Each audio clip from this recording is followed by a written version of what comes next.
Do you remember the first time you started working either with a client or going back into the corporate world and you realized that you were speaking a different language and you just looked at some of the stuff other people were doing and it was like, oh, this is like, I'm struggling to work with this.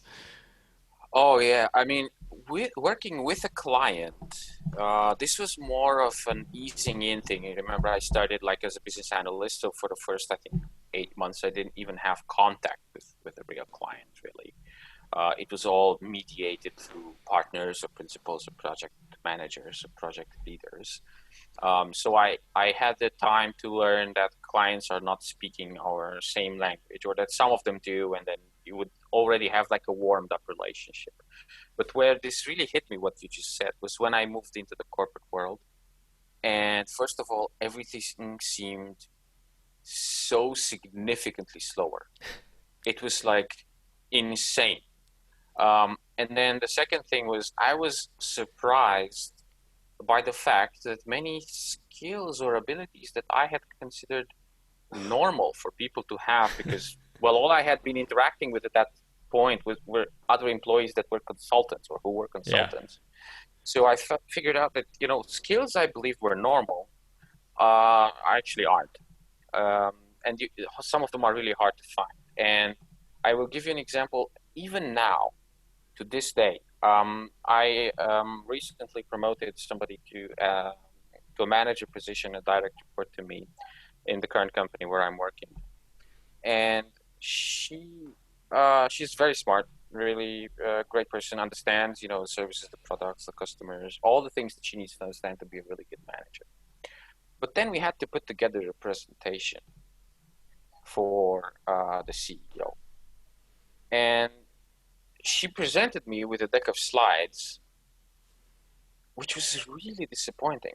And to me, that was a complete surprise because I didn't actually expect this to happen. So now we are almost at that point where I'm drawing out the slides, and Paul will recognize the drawing out the slides. Like at BCG, we even had these like little notebooks with the slides. Remember they were drawn Yeah. out. You had like Right. the title and then the subtitle and then action and everything, and we would draw them by hand, right? So now I'm almost at that stage with this person who otherwise is super smart, brilliant person, but does not have the skill to compose presentations for a C-level street. And this was also one of the things that struck me even in the beginning when I moved from Roland Berger to Vodafone, like whatever, almost 10 years ago. Just this lack of some of the skills, which I considered normal, in some of the people, and they are not normal, right? They are just very, very often used in consulting. Right. Yeah. You develop these weird skills of learning how to synthesize down to extreme simplification and communicate to senior level people because that's how the work is oriented. But then you go Yes. into a company and you realize, well, you're just trying to like get stuff done or communicate to your manager, and it may not even be that those skills are are needed, but it No, does. absolutely, absolutely.